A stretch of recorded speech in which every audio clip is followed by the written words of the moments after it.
So ఇప్పుడు అంటే దీనికి ఉంటుంది కదా సిలబస్, పర్టిక్యులర్ సిలబస్ దీనికి, అంటే బోర్డ్ ఎగ్జామ్కి సిలబస్ వేరు, జేఈ మెయిన్స్కి సిలబస్ వేరు. అంటే పోర్షన్ వైజ్గా దీన్ని ఎలా ప్రిపేర్ అవ్వాలి మనం?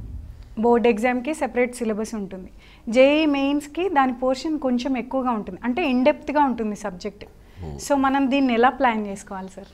పెద్ద డిఫరెన్స్ ఏమీ లేదు. జేఈ మెయిన్స్ కానివ్వండి, దీంట్లో కొన్ని టాపిక్స్ అంటే ఇప్పుడు మన దగ్గర బోర్డ్ ఆఫ్ ఇంటర్మీడియట్ కూడా ఆల్మోస్ట్ ఆల్ సిబిఎస్ఈలో ఏమున్నాయో అదే ఉంది. జేఈ మెయిన్స్కి అనేది మెయిన్ సిబిఎస్ఈ బోర్డు మీద నుంచే వాళ్ళు క్వశ్చన్స్ ఇస్తారు. మన బోర్డ్ ఆఫ్ ఇంటర్మీడియట్ కూడా almost all at par with the CBSE. So differences అనేది ఒక 1 to 2% మాత్రమే ఉంటుంది ప్రతి ఒక్క సబ్జెక్ట్. ఇప్పుడు దీంట్లో సీక్వెన్స్ అండ్ సిరీస్ ఉంది, దాంట్లో లేదు. ఒక 1 or 2 టాపిక్స్ తప్ప మన ఇంటర్మీడియట్లో ఉన్న టాపిక్స్, సిబిఎస్ఈ బోర్డులో ఉన్న టాపిక్స్ ఆల్మోస్ట్ ఆల్ సేమ్, పెద్ద డిఫరెన్స్ లేదు. జేఈ మెయిన్స్కి వచ్చేసరికి కొన్ని టాపిక్స్ మన ఎంసెట్లో లేవు. That's less than 2 to 3%. So student main ఏంటంటే ఫస్ట్ బోర్డు మీద తనకు ఒక చక్కటి అవగాహన రావాలి. వచ్చిన తర్వాతే తనకి కాంపిటేటివ్ మీద హోల్డ్ వస్తుంది. That's a very different.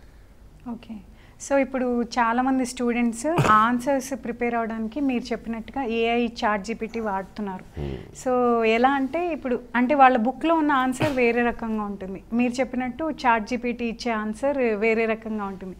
అంటే స్టూడెంట్ కూడా ఎలా అంటే ఏది కరెక్ట్ ఆన్సర్ అని చూస్ చేసుకునే టైంలో ఈ ఏఐ టైంలో అయితే దేన్ని మనం అంటే దీన్ని తీసుకోవాలా దాన్ని తీసుకోవాలా అన్న ఉన్న స్టూడెంట్స్కి మీరు ఏం సజెస్ట్ చేస్తారు? ఇప్పుడు ఏఐ కానివ్వండి, చాట్ జీపీటీ కానివ్వండి, ఇవన్నీ కూడా ఓవర్లోడెడ్ కంటెంట్స్.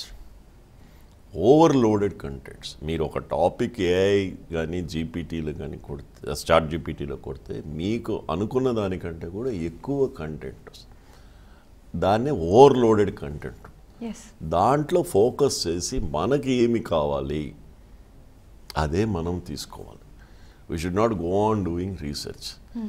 ఇప్పుడు మనకు ఫర్ ఎగ్జాంపుల్ ఇంతకుముందు స్టూడెంట్ తనకంటూ తను ఒక టైం టేబుల్ వేసుకునేవాడు. ఇప్పుడు మీరు చాట్ జీపీటీలో కొట్టేసి these are the topics and give me time table అంటే డే వైజ్ ఇన్ని రోజులు మిగిలిపోయినాయి, సే ఫర్ 50 days మిగిలిపోయినాయి. That will give itself, but whether you implement on. So ChatGPT కానివ్వండి, ఏఐ కానివ్వండి, ఓవర్లోడెడ్. దాంట్లో వచ్చేటివన్నీ కరెక్ట్ అనేది కూడా మనం చెప్పలేము. ఇప్పుడు మేము ఇంటర్వ్యూ చేస్తున్నాము, ఏఐలో ఇంతకంటే కూడా ఒరిజినల్గా ఏఐగా చేయొచ్చు. సేమ్ ఇంటర్వ్యూ ఏఐలో కూడా చేయొచ్చు. So whether it is true or whether it is false, apart from that we have to take what ever we need. So ఈ చాట్ జీపీటీ కానీ ఏఐ కానీ ఓవర్లోడెడ్.